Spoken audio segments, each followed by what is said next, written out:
Om Swastiastu. Senang sekali saya Mira Azara kembali menjumpai Anda dalam Wacana Publik. Pemirsa, pariwisata Bali menunjukkan kinerja yang sangat baik. Hal ini bisa dilihat dari jumlah wisatawan yang terus meningkat dari tahun ke tahun. Dan selain itu, Bali juga dinobatkan sebagai destinasi wisata terbaik di dunia versi TripAdvisor. Lalu apa langkah strategis yang harus dilakukan oleh pemerintah supaya Bali tetap menjadi jantung pariwisata nasional? Malam ini kita akan berdiskusi dengan tema pariwisata Bali berkualitas dan berkelanjutan. Sudah hadir bersama kami Kepala Dinas Pariwisata Provinsi Bali, Dr. Andes Iwayan Sumarajaya MSI. Om Swastiastu. Om Swastiastu. Terima kasih sudah hadir. Apa kabar? Baik, Mbak Mira. Baik, sebelum kita berbincang tentang pariwisata di Bali, kita akan bersama-sama menyaksikan tayangan berikut ini tentang apa yang harus dilakukan oleh wisatawan, do and done. Selamat menyaksikan.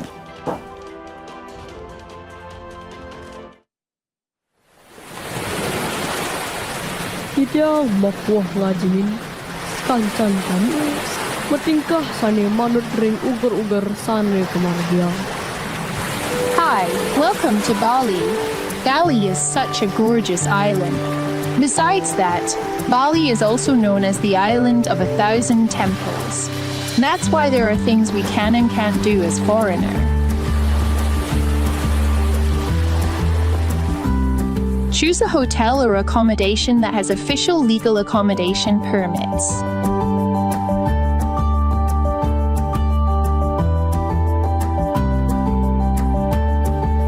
When we want to go traveling around Bali, make sure you hire an official license guide.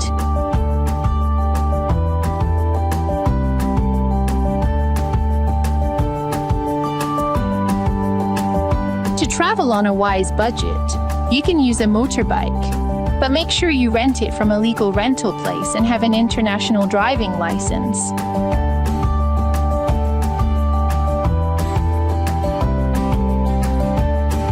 Paying or transacting with foreign currency is prohibited.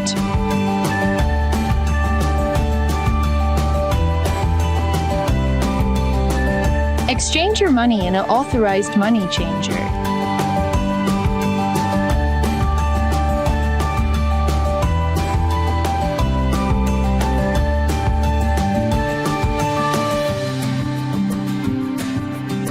Must use a helmet that has Indonesian safety standards and comply with traffic regulations in Indonesia.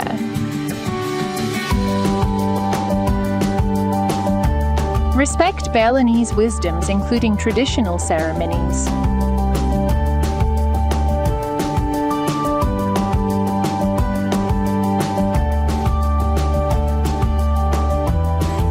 We should respect Balinese traditions, including wearing clothes that are polite in a sacred area in Bali.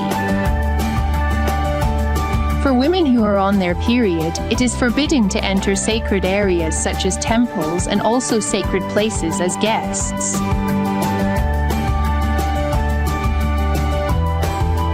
Don't enter main area of sacred place unless for praying by wearing Balinese traditional clothes.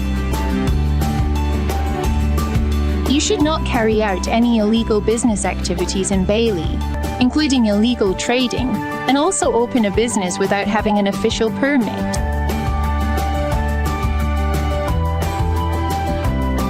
A big and old tree is of course very interesting as a photo background, but don't climb it or take pictures wearing inappropriate clothes, because this tree is a sacred tree in Bali.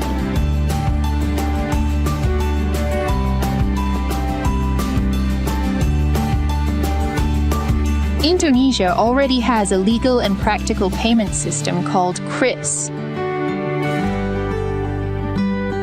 Dispose of trash in the space that provided and don't use single-use plastic.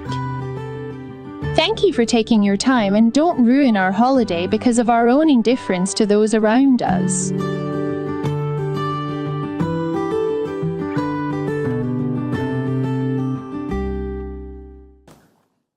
Iya, pemirsa, itu tadi apa yang harus dilakukan dan apa yang tidak boleh dilakukan oleh wisatawan baik asing maupun domestik yang menikmati liburan di Bali.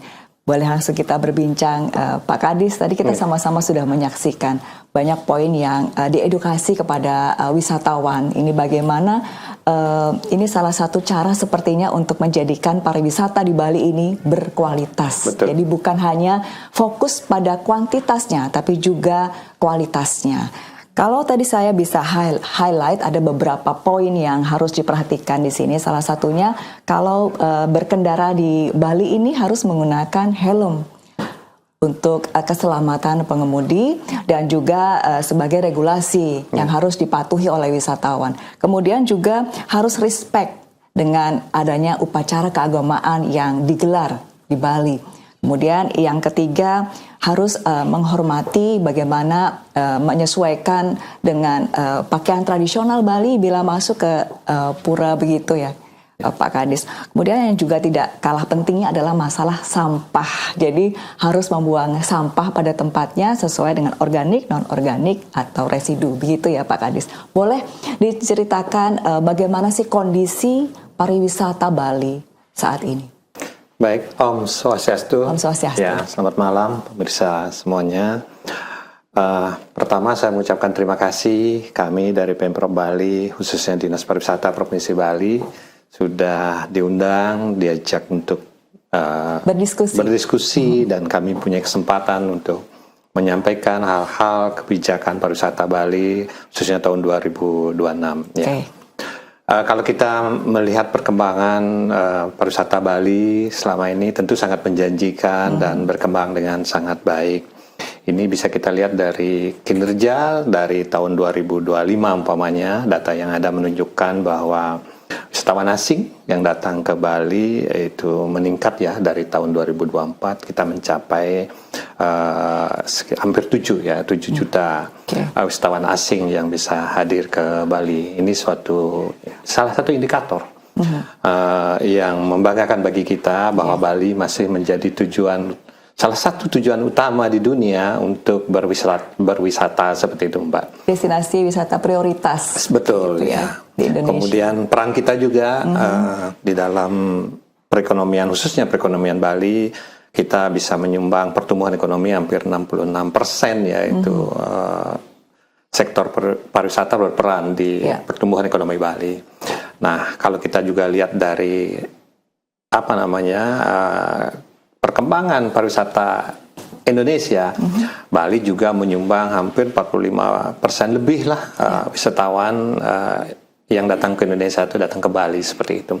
Dari segi devisa juga menunjukkan bahwa kita sangat berperan dominan ketimbang provinsi lainnya. Kita hampir sekitar 50% lah menyumbang devisa pariwisata atau pariwisata Indonesia itu, devisa pariwisata Indonesia itu disumbang dari Bali seperti itu. Mungkin itu beberapa indikator dan juga beberapa keberhasilan yang sudah Mbak sampaikan tadi. Ada penghargaan yang lumayan banyak tahun 2026 ini.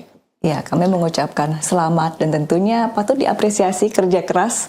Tidak mungkin ini bisa memberikan kinerja yang baik tanpa peran serta dari Dinas Pariwisata Provinsi Bali. Begitu Pak Kadis.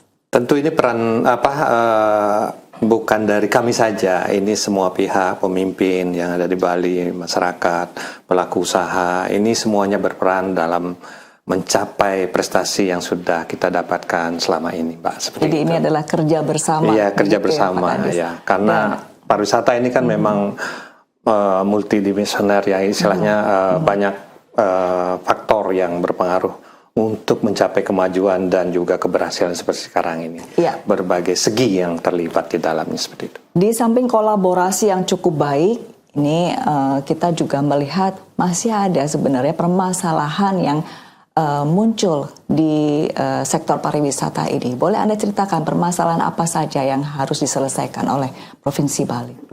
Iya, karena pariwisata ini kan sangat dinamis perkembangannya dan juga terkait dengan berbagai sektor pembangunan. Tentu permasalahan itu tetap ada, Mbak, ya seperti itu. Mungkin kalau secara garis besar ya kita bisa kelompokkan, baik itu masalah lingkungan, masalah budaya, maupun masalah dari segi manusianya seperti itu.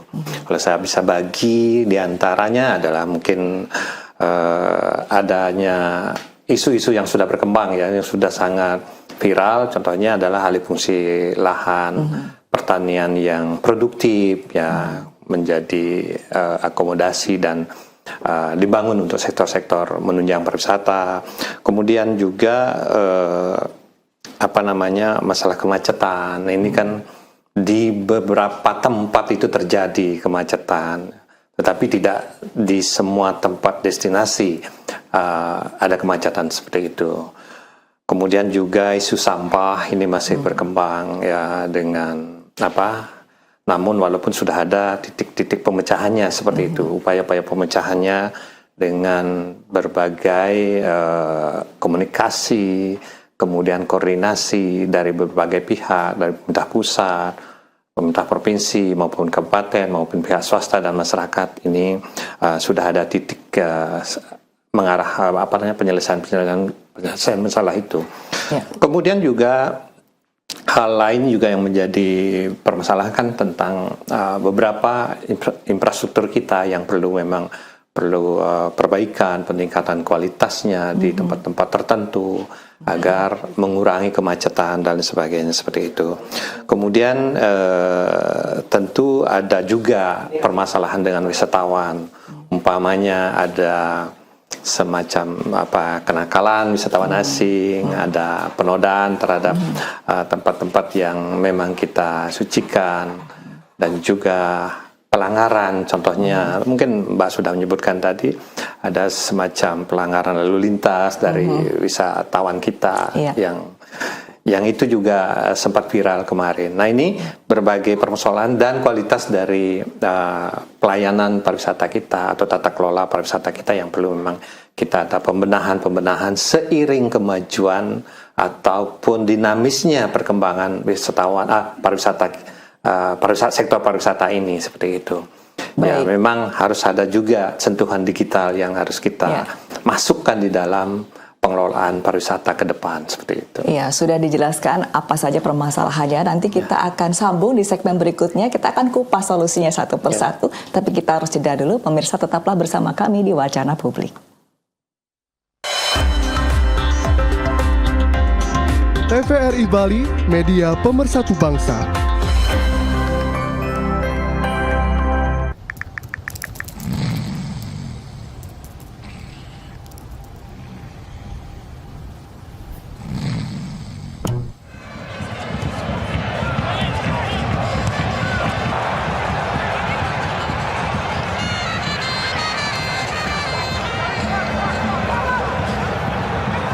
Fernandes. Bernardo Silva. Romero. Fernandes. In towards Ronaldo.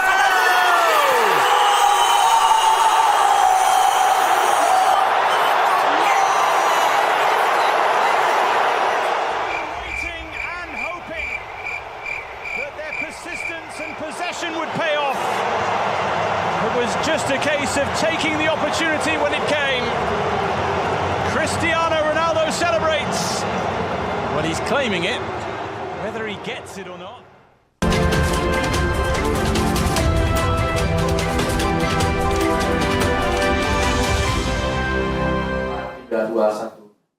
Terima kasih pemirsa, Anda masih bersama kami di Wacana Publik. Tadi di segmen sebelumnya kami sudah mengupas apa saja permasalahan pariwisata Bali, dan di segmen ini kami akan membahas solusinya. Tapi sebelumnya pemirsa, kami akan menayangkan sebuah video untuk Anda di mana ini sebuah regulasi yang dilakukan oleh pemerintah Provinsi Bali, khususnya Dinas Pariwisata, tentang pungutan wisata asing.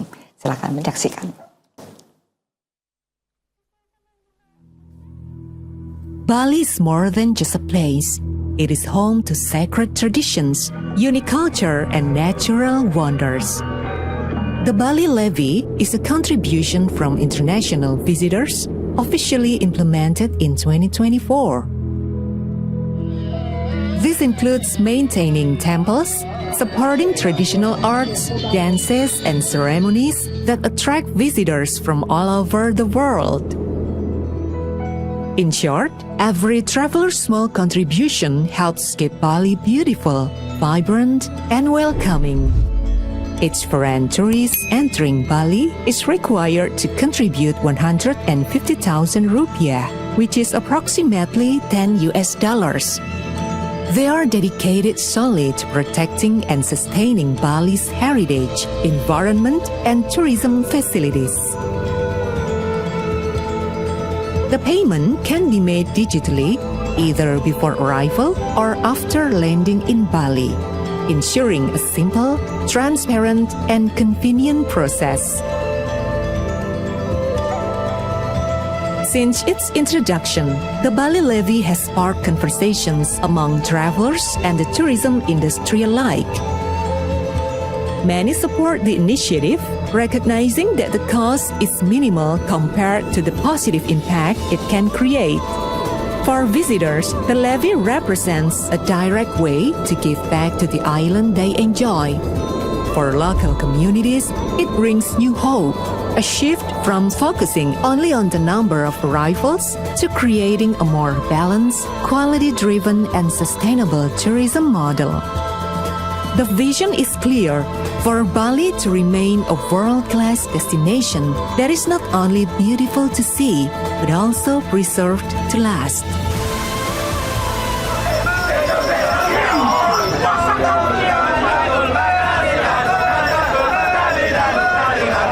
Most importantly, the funds are not for general use. With the Bali Levy, every visitor becomes part of the movement to safeguard the island's future. Because protecting Bali is not only the responsibility of the Balinese people, it is a shared duty of everyone who loves this island. Together, we can ensure Bali remains timeless, beautiful, and sustainable.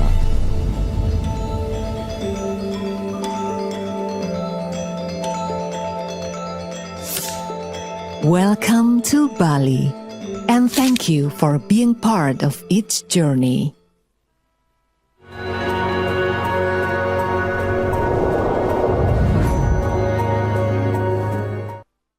Iya, pemirsa, sesuai dengan tema kita, pariwisata Bali berkualitas dan berkelanjutan. Tentunya untuk menjadi pariwisata yang berkelanjutan, kita harus memperhatikan 3 aspek, yaitu lingkungan, sosial, dan budaya. Termasuk regulasi yang ditetapkan oleh pemerintah Provinsi Bali untuk wisatawan asing. Ada yang namanya pungutan wisatawan asing. Begitu ya Pak Kadis? Boleh dijelaskan lagi bagaimana video tadi itu berkontribusi untuk penetapan sebuah regulasi pungutan wisatawan asing ini? Silakan. Baik, Pak Kadis. Terima kasih Mbak Mira. Jadi misi kita ke depan dalam membangun pariwisata adalah bagaimana kita membangun pariwisata yang berbasis budaya, berkualitas, dan bermartabat. Nah, kalau kita bicara di sini kan mungkin mirip dengan sustainable maupun regeneratif. Artinya bagaimana pembangunan pariwisata ini mengutamakan muatan-muatan lokal kita, keunggulan budaya kita yang memang unik dan otentik. Itu yang menjadi daya tarik bagi wisatawan kita, seperti itu. Inilah kita tonjolkan, kemudian kita upayakan agar lingkungan juga terjaga dengan baik dengan sektor pariwisata ini, dan juga masyarakat kita mendapatkan kesejahteraan, manfaat dari adanya industri pariwisata di Bali. Nah, ke depan itulah yang kita arahkan. Tentu yang sini yang terpenting adalah bagaimana kita bisa melestarikan budaya kita yang menjadi roh utama dalam pembangunan pariwisata ini. Kemudian juga bagaimana menjaga lingkungan alam kita, seperti itu. Nah, berdasarkan dua kekuatan yang harus kita jaga inilah kita melihat peluang bahwa kita harus bangun dengan sebaik-baiknya, dan ini membutuhkan biaya juga. Tentu kita prinsipnya di sini mengetuk ya, mendorong para wisatawan yang datang ke Bali ini untuk bersama-sama mencintai budaya kita, mencintai lingkungan alam kita, sehingga kita harapkan mereka ikut berpartisipasi dengan pungutan bagi wisatawan asing ini. Jadi bukan tujuannya memberatkan, begitu? Iya, kita mengajak mereka untuk bersama-sama membangun Bali agar Bali ini bisa lestari, baik dari segi budayanya maupun lingkungan alamnya, gitu, seperti itu. Nah, dari segi dasar hukum ini sudah jelas di dalam Undang-Undang Nomor 15 tentang Provinsi Bali juga disebutkan di sana bahwa kita dapat melakukan pungutan wisatawan asing itu. Dan kita juga pertegas dengan adanya Perda yang terbaru adalah Perda 2 tahun 2025 yang merupakan revisi dari Perda 6 tahun 2023 ya tentang pungutan wisatawan asing ini, seperti itu, yang akan digunakan untuk pelestarian budaya dan lingkungan alam Bali. Kemudian ada turunannya beberapa pergub juga untuk mendukung pelaksanaan dari pungutan ini. Nah, pungutan ini besarnya adalah Rp150.000 per wisatawan itu dalam sekali kunjungan ke Bali, seperti itu.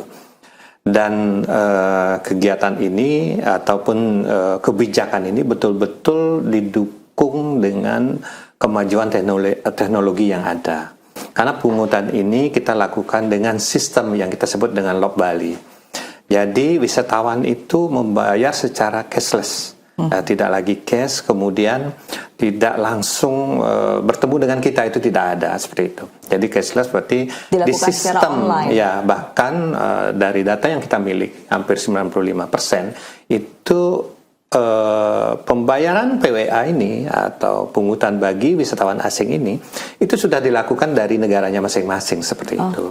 Dan mereka membayar dengan sistem itu secara cashless dan uangnya ke kas daerah langsung, seperti itu.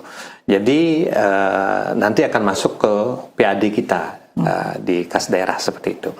Jadi ini betul-betul terjamin lah, seperti itu. Kemudian betul-betul menggunakan teknologi dan transparan, saya rasa, di dalam hal proses pemungutan ini, seperti itu. Ya, karena dilakukan secara cashless, itu artinya akuntabilitinya bisa dipertanggungjawabkan. Ya, seperti itu. Nah, kalau ini sudah berlaku untuk para wisatawan, kita sebagai tuan rumah istilahnya harus mendengar feedback. Kalau feedback dari wisatawan sendiri, pernahkah ada komplain terkait pungutan ini? Ya, ada juga. Mungkin ketika ada sistem yang agak terganggu, mereka juga menyampaikan. Karena kita juga ada di sistem itu adalah ada pengaduannya, seperti itu. Ada tempat atau bisa mereka lakukan pengaduan secara langsung. Ya, namanya sistem kadang-kadang ya memang ada. Ini kan baru juga, kebijakan baru, sistemnya juga baru. Tapi kita terus berbenah, Pak, seperti itu. Kita coba perbaiki dari masukan ini, kita perhatikan dan kita memotivasi kita untuk melakukan perbaikan-perbaikan itu. Karena kalau misi kita untuk meningkatkan kualitas dari pariwisata kita, tentu ini menjadi suatu hal yang keharusan bagi kami untuk menindaklanjuti beberapa hal-hal yang mereka keluhkan di dalam sistem pembayaran itu, seperti itu. Itu kan berdasarkan Perda tahun 2023 ya, Pak? Nah, ini yang terbaru dengan Perda 2 tahun 2025. Yang terbaru Perda 2 tahun 2025. Revisi dari Perda sebelumnya, Perda 6 tahun 2023, seperti itu. Iya. Berarti sudah diterapkan selama 1 tahun? Sudah diterapkan selama 2 tahun. Jadi penerapan yang pertama itu dimulai tahun 2024. Tepatnya 14 Februari 2024. Realisasinya baru mencapai 2024 itu sebesar 318 miliar ya. Kemudian kita lanjutkan lagi tahun 2025 itu realisasinya meningkat sedikit, itu mencapai 369 miliar lebih, seperti itu untuk tahun 2025. Dan sekarang tetap berjalan sampai saat ini sudah terkumpul sekitar 145 miliar lebih, seperti itu. Dana tersebut nantinya akan dialokasikan untuk apa saja, Pak? Ya, sesuai dengan bunyi dalam Perda itu untuk pelestarian budaya dan lingkungan alam Bali. Jadi memang diarahkan untuk itu. menggunakan sistem atau mekanisme penggunaan APBD ya seperti itu. Sebagian besar memang sudah diarahkan kepada untuk di desa adat seperti itu, karena kita tahu bahwa desa adat inilah yang salah satu lembaga sebenarnya di Bali ini yang secara konsisten dan terus-menerus melakukan pelestarian terhadap budaya Bali atau budaya kita, dan juga melakukan berbagai kegiatan-kegiatan dalam menjaga lingkungan alam Bali seperti itu. Dan sebagai garda terdepan. Iya, seperti itulah. Dan itu merupakan suatu kekayaan lokal jenis kita yang luar biasa dengan adanya desa adat seperti itu. Samping juga ada dilokasikan untuk pengelolaan sampah, juga masalah-masalah lingkungan secara umum demikian penggunaannya. Baik, tadi Pak Kadis sempat menyinggung permasalahan dari pariwisata Bali. Salah satunya adalah alih fungsi lahan. Kalau kita melihat banyak sekali lahan-lahan persawahan yang sekarang berubah menjadi villa atau hotel, itu kan menandakan bahwa investasi di Bali cukup baik, Pak Kadis. Iya, kalau kita lihat dari segi investasi kita tetap bersyukur ya, karena memang Bali ini masih menjadi tujuan investasi juga dari baik asing maupun dalam negeri. Itu kan suatu hal yang bagus, kita masih dipercaya, ada modal yang bisa kita bisa dipakai untuk membangun perekonomian Bali seperti itu. Tetapi dalam pemanfaatan atau alih fungsi ini tentu kita harus audit, kita harus benar-benar melihat dari tata ruangnya. Ya, apakah memang di sana diperuntukkan untuk pariwisata atau tidak, atau memang untuk pertanian, ya maka ini harus ditegakkan seperti itu, harus diupayakan bagaimana, bahkan bukan diupayakan, seharusnya memang harus ditaati seperti itu sesuai dengan peruntukannya seperti itu. Jadi kalau memang tidak sesuai berani berkata tidak, begitu ya? Iya, seperti itu, perlu dilakukan audit, perlu ada penertiban dan sebagainya. Izinnya tentu tidak akan dikeluarkan seperti itu. Kalau itu yang menjadi kewenangan provinsi. Nah ini juga karena dalam hal perizinan itu kan ada tiga istilahnya pemerintah pusat, pemerintah provinsi Bali, ada juga yang dikeluarkan oleh kabupaten. Ini sudah diupayakan untuk koordinasi terus agar betul-betul pemanfaatan tata ruang ini sesuai dengan peruntukannya seperti itu. Baik, alih fungsi lahan sudah kita bahas, nanti kita akan bahas lagi terkait kemacetan tapi di segmen berikutnya. Pemirsa tetap bersama kami di Wacana Publik. TVRI Bali, media pemersatu bangsa.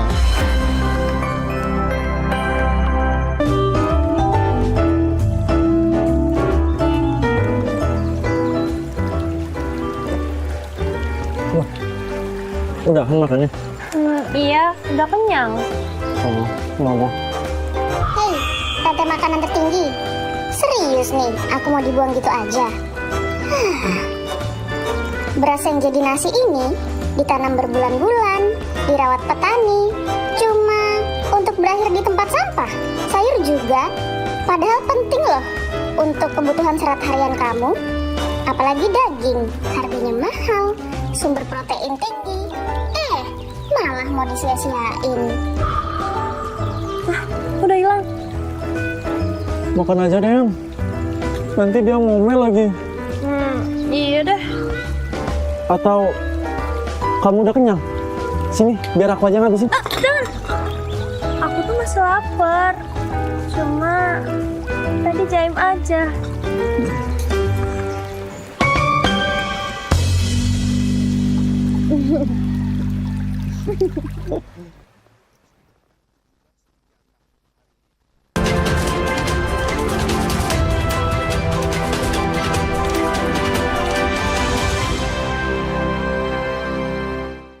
Terima kasih pemirsa dan masih bersama kami di Wacana Publik. Di segmen sebelumnya kami sudah membahas tentang pungutan untuk wisatawan asing. Ini bagian dari regulasi pemerintah yang nanti dananya digunakan untuk perbaikan infrastruktur, lingkungan, dan lainnya yang sudah diatur dalam Perda. Dan juga tadi kami membahas tentang permasalahan yang ada di pariwisata Bali.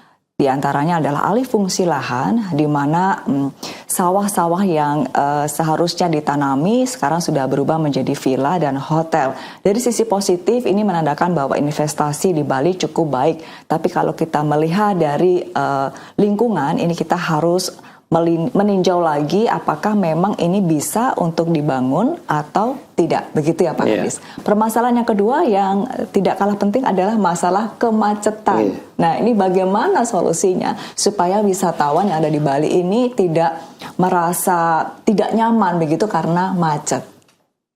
Iya, pemerintah Provinsi Bali khususnya Pak Gubernur ya sudah sangat konsen dengan permasalahan kita, alih fungsi lahan, kemudian juga kemacetan dan juga sampah. Itu beliau sangat getol untuk menyelesaikan masalah ini dengan melibatkan berbagai stakeholder yang terlibat di dalamnya seperti itu. Nah, masalah macet ini kan memang pada titik-titik tertentu terjadi dan kita akui. Ini memang menurut kami ini masih adanya keterbatasan dari daya dukung infrastruktur, terutama jalan seperti itu ya. Sebab kalau kita lihat di destinasi pariwisata, daya tampungnya masih memungkinkan, tapi akses menuju objek wisata itulah yang masih ada kendala macet. Nah, untuk hal ini langkah-langkah sudah diambil dalam waktu dekat maupun jangka panjang seperti itu. Pak Gubernur sudah mengambil langkah-langkah bekerjasama dengan pemerintah pusat maupun dengan kabupaten kota untuk mengatasi kemacetan ini, diantaranya dengan contohnya akan membangun underpass seperti itu di beberapa titik ya yang memang terjadi kemacetan baik di destinasi itu maupun di jalan-jalan yang mendukung untuk menuju destinasi tersebut. Nah, ini sudah diambil langkah, kemudian juga dengan koordinasi dengan kabupaten kota, para bupati, wali kota ini sudah beliau pimpin, beliau koordinasikan untuk segera diatasi dalam waktu dekat ini seperti itu. Dan juga membangun beberapa terobosan, umpamanya seperti water taxi, kemudian juga rencana pengembangan infrastruktur yang jangka panjang seperti itu. Bahkan beliau juga akan merencanakan umpamanya khusus untuk angkutan barang gitu, itu menggunakan angkutan di laut seperti itu menuju titik-titik tertentu sehingga memang di darat akan lebih lenggang seperti itu. Jadi ini memang harus kita kejar bagaimana meningkatkan kapasitas infrastruktur, terutama akses-akses menuju tempat-tempat pariwisata seperti itu. Baik, perbaikan infrastruktur adalah solusi dari kemacetan ini. Dan ini kapan mulai dilakukan, Pak? Sebenarnya udah akhir tahun ini atau pertengahan tahun ini sudah akan dilakukan beberapa kegiatan ya melibatkan kabupaten kota seperti itu. Baik, di simpul-simpul kemacetan seperti di Canggu, Kute, Uluwatu, Seminyak, Ubud. Nah, ini nantinya bisa terurai begitu ya Pak kemacetannya. Sudah ada inovasi baru water taxi. Inikah sudah berlangsung atau baru wacana? Masih dalam proses ya, masih proses. Ini juga melibatkan pemerintah pusat seperti itu. Ya, ini sudah berproses seperti itu. Seperti apa nanti mekanismenya? Pak Kadis, apakah melalui aplikasi secara online atau seperti apa water taxi ini? Iya, tentu nanti ada sentuh-sentuhan teknologi juga ya, sebab di dalam hal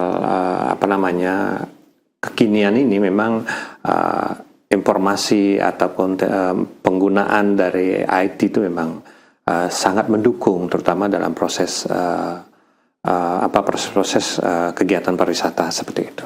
Baik, seperti yang Pak tadi sampaikan bahwa kita hidup di dunia digital saat ini. Beberapa kali sempat viral di mana wisatawan mancanegara memuat tentang Bali ini macet di mana-mana. Jadi Bali ini over tourism. Padahal statement itu secara data tidak benar ya, Pak Kadis. Atau bisa dijelaskan seperti apa kondisinya? Iya, kami menghargai juga pendapat dari semua pihak yang sesuai dengan sudut pandangnya masing-masing seperti itu. Tapi dari kami sendiri memandang Bali belum over tourism. Memang kita akui di objek-objek tertentu memang perlu ditingkatkan kapasitas dari infrastrukturnya agar betul-betul memberikan kenyamanan seperti itu. Karena dari segi kesediaan hotel, kemudian juga daya tampung di destinasi itu masih memungkinkan. Kemudian juga kita akan coba untuk mengembangkan pemerataan daripada pariwisata ini atau kegiatan pariwisata ini tidak sebagian besar atau banyak yang ada di Bali Selatan, di Sarbagia ya, Denpasar, Badung, dan Gianyar. Tetapi kita juga akan kembangkan objek-objek wisata maupun tempat-tempat wisata di 6 kabupaten yang lain seperti itu. Di samping juga kita berupaya untuk membangun beberapa destinasi baru ya, yang tentunya ada di luar Sarbagia seperti itu.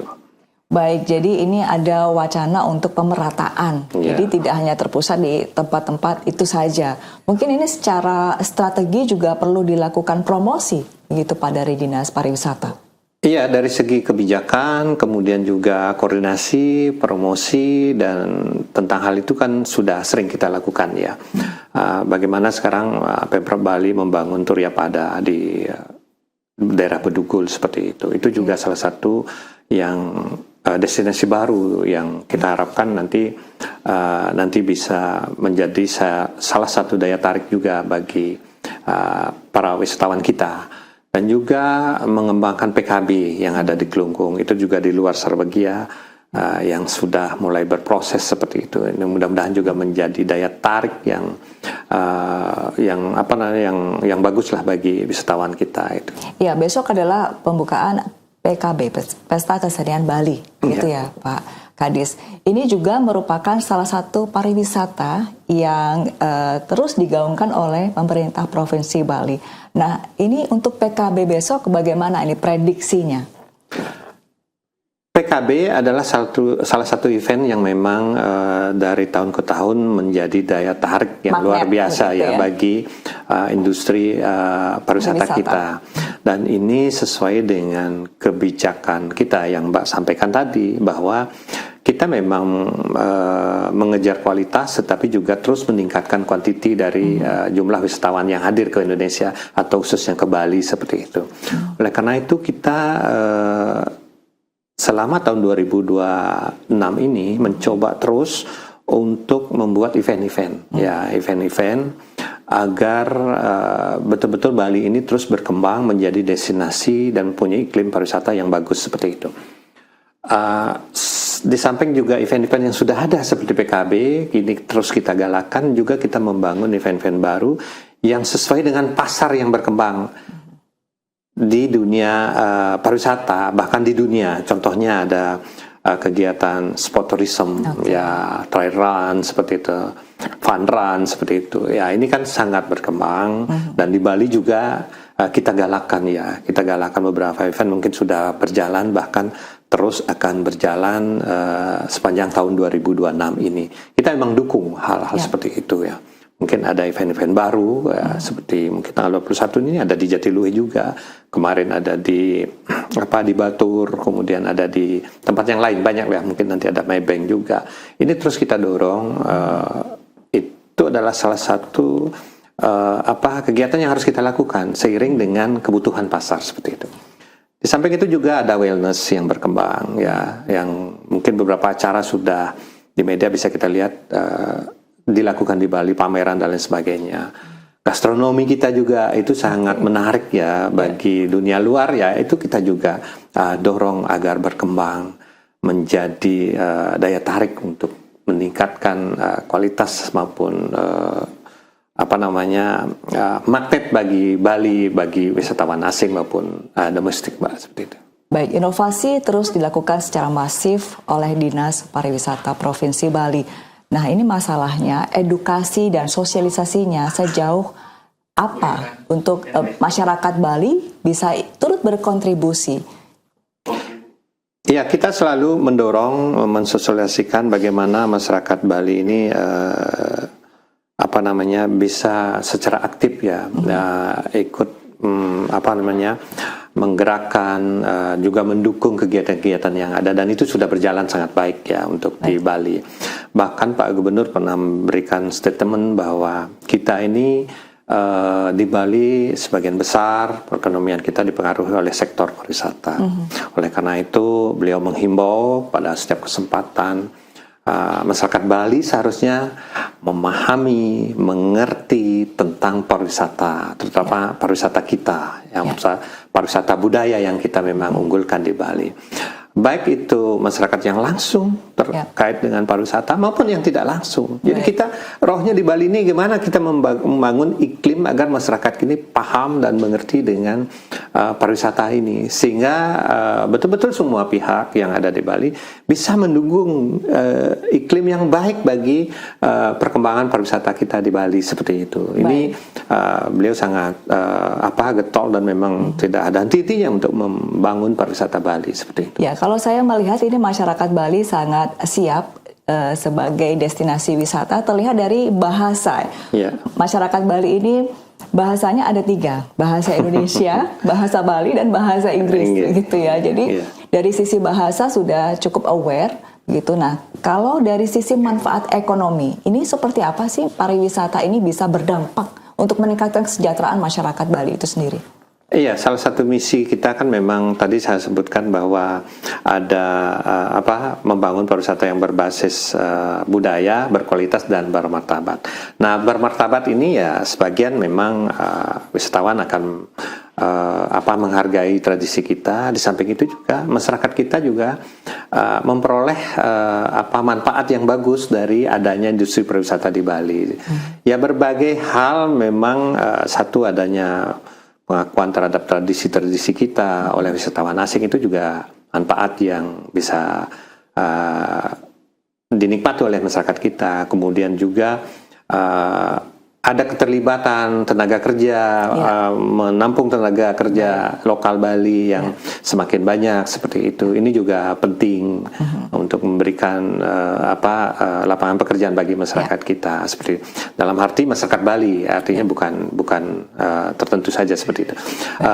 Kemudian juga bagaimana tokoh-tokoh kesenian kita yang terlibat dalam pariwisata itu bisa diperhatikan gitu. Salah satu contohnya Pak Gubernur mengharapkan bahwa jika ada pertunjukan tarian itu penabuhnya juga diundang seperti ini. Ini kan menunjukkan bagaimana kesenian kita bisa dihargai, kemudian juga melibatkan banyak pihak yang terlibat dalam dunia pariwisata dan juga melestarikan kebudayaan itu. Penarinya juga ikut, kemudian penabuhnya juga ikut. Jadi secara tidak langsung itu mengangkat. Iya, membangun budaya dan juga melestarikan budaya dan juga melibatkan masyarakat kita dalam kehidupan pariwisata. Dan meningkatkan kesejahteraan masyarakat. Ya, tentunya Bali. Seperti itu. Bagaimana, pertanyaan berikutnya adalah bagaimana wajah Bali 10 tahun ke depan, tapi tahan dulu, nanti kita akan lanjutkan di segmen berikutnya. Pemirsa, tetaplah bersama kami di Wacana Publik, kami akan segera kembali. TVRI Bali, media pemersatu bangsa.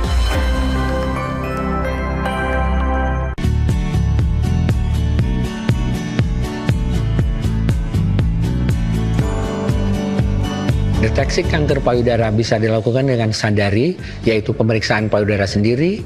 Untuk memeriksa adanya benjolan dilakukan setiap bulan beberapa hari setelah periode menstruasi dimulai pada usia 20 tahun. Selanjutnya, pemeriksaan juga dapat berupa ultrasonografi payudara dan mamografi. Agar terhindar dari kanker payudara, pastikan Anda memiliki pola makan dan pola hidup yang sehat. Konsumsi buah, sayur, kacang, dan biji-bijian sangat baik untuk kurangi risiko kanker payudara. Selain itu, hindari konsumsi alkohol, merokok, stres, dan jangan lupa juga berolahraga secara teratur.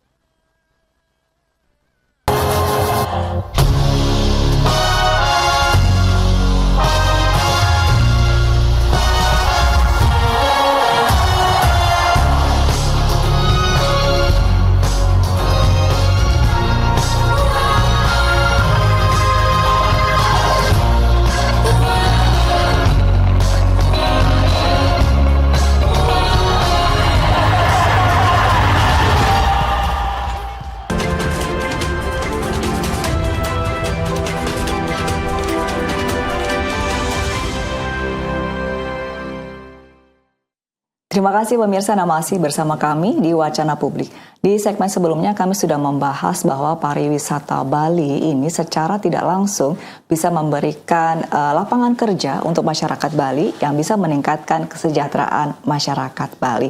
Nah, pertanyaan berikutnya adalah bagaimana Pak kira-kira wajah Bali ini 10 tahun ke depan?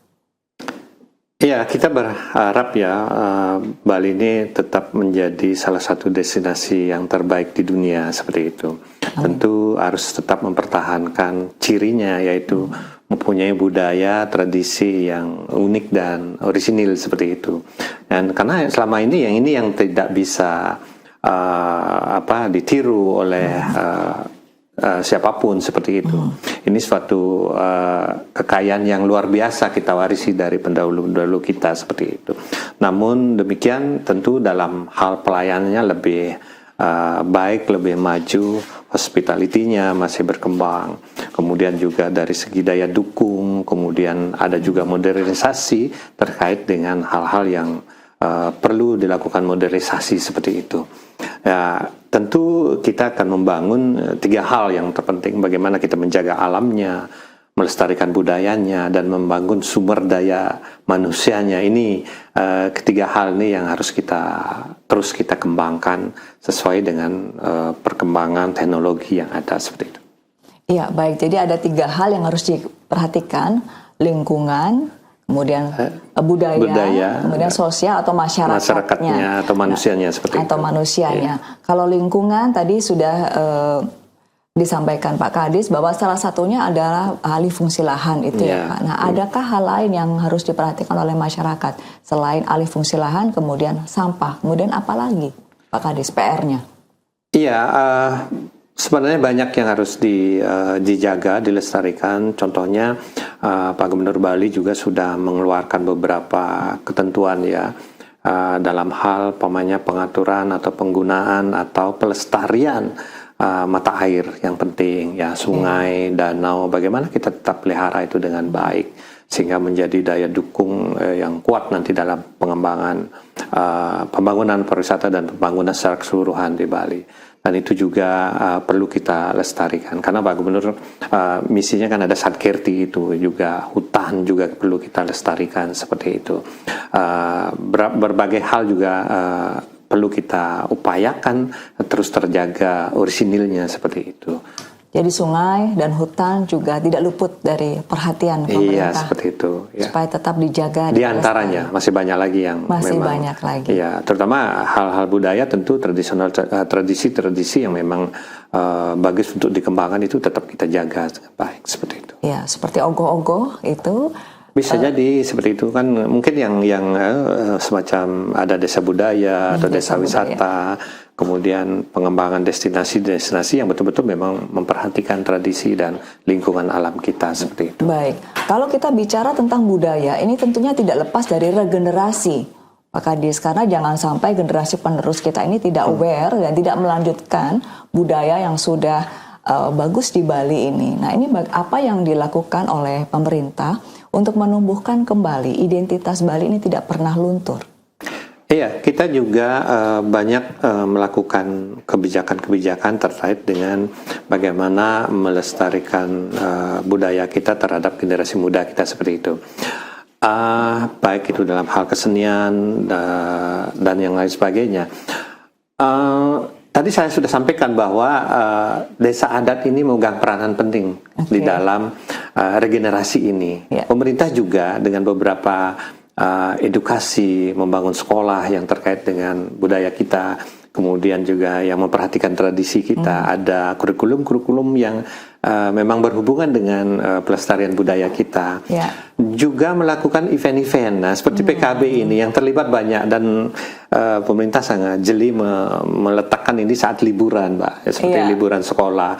Ini kan jadi banyak generasi muda dan itu upaya yang dilakukan di sana itu tidak hanya tarian, tidak hanya menabuh, itu banyak hal. Bahkan ada seraisahan juga, ada menulis lontar, itu banyak sekali sebenarnya kegiatan aktivitas budaya, kesenian maupun hal lainnya yang bisa digalakkan di sana untuk menumbuhkan semangat maupun kecintaan dari generasi muda kita terhadap budaya kita. Di samping juga event-event festival banyak dilakukan, ya. Dan banyak orang generasi muda sekarang yang terlibat dalam hal kegiatan kesenian, budaya maupun pariwisata. Itu yang membanggakan bagi kita. Ya, tadi sudah lingkungan, sudah budaya, sudah. Nah, sosial atau manusianya ini Pak, ini kan kalau kita melihat Bali ini sangat universal begitu ya, bukan hanya orang Bali yang hidup di sini, tapi berdampingan dengan wisatawan, berdampingan dengan masyarakat pendatang. Nah, ini apa yang harus dilakukan supaya pariwisata Bali ini berkualitas dan berkelanjutan? Ya, masyarakat Bali sebenarnya selama ini sudah mempunyai keunggulan dalam berinteraksi dengan semua bangsa yang ada di dunia seperti itu ya.